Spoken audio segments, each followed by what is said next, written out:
If you sell high ticket items, the stakes can be massive. Getting it wrong can cost you thousands. And if you're like most salespeople, you sell the customers exactly what they want. But that's not actually what you should give them. Big mistake. It turns out only 20% of customers ask for the right thing up front. So instead of selling them on the 20% they do ask for, you need to be digging for the 80% they didn't. In this video, I'm going to show you a sale I not only closed, but doubled its value. No upselling, no sales tactics, just truly uncovering what the customer really wanted. Check this out. So this is a landscaping project. Customer said they wanted a flagstone patio. Most people just extend the patio straight off the back door, but that's a mistake. I actually asked this homeowner where he actually wanted to sit, not just where the patio should go, and that's when he realized he didn't want to take up valuable yard space. He preferred sitting by something, not just out in the open. Just like kind of how people choose a booth over a table in a restaurant, you know? And that bush right there, it gave him the privacy he didn't even realize that he wanted. So instead of sticking the patio in the middle of the yard, we tucked it into the perfect spot. But then we hit a new problem. There was actually one stone placement that turned out to be more important than all the rest.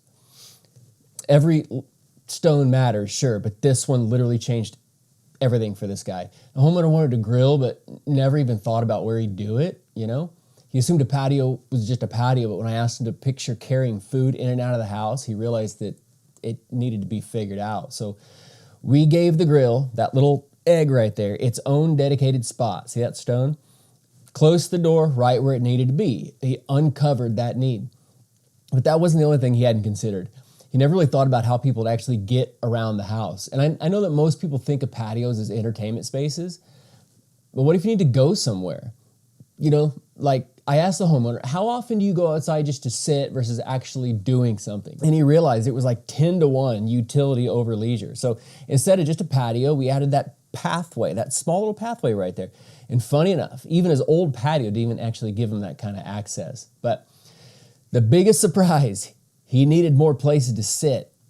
And, you know, like a patio is for sitting, right? Like, but the problem is he didn't have anywhere to sit. So most business owners would have just sold him a patio, moved on, just built the patio, moved on. But when I asked him how he'd actually use it, he realized he had to have some kind of seating out there.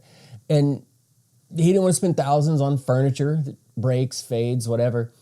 So we installed those two permanent boulders. It's a simple fix, but he didn't even know to ask for that, you know? And that's honestly a powerful secret in selling. It's not just about the product that they want. It's about asking the right questions and uncovering that untold 80%, because that's what turns a basic sale into something your customer's actually going to love, you know? So this project started out as just a basic patio, but the key here is asking the right questions.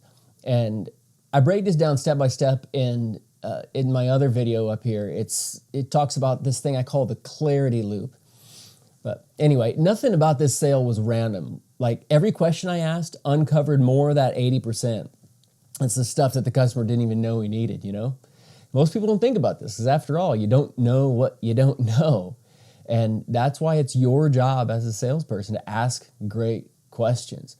That's how you turn a simple request like this one into something that's really unforgettable.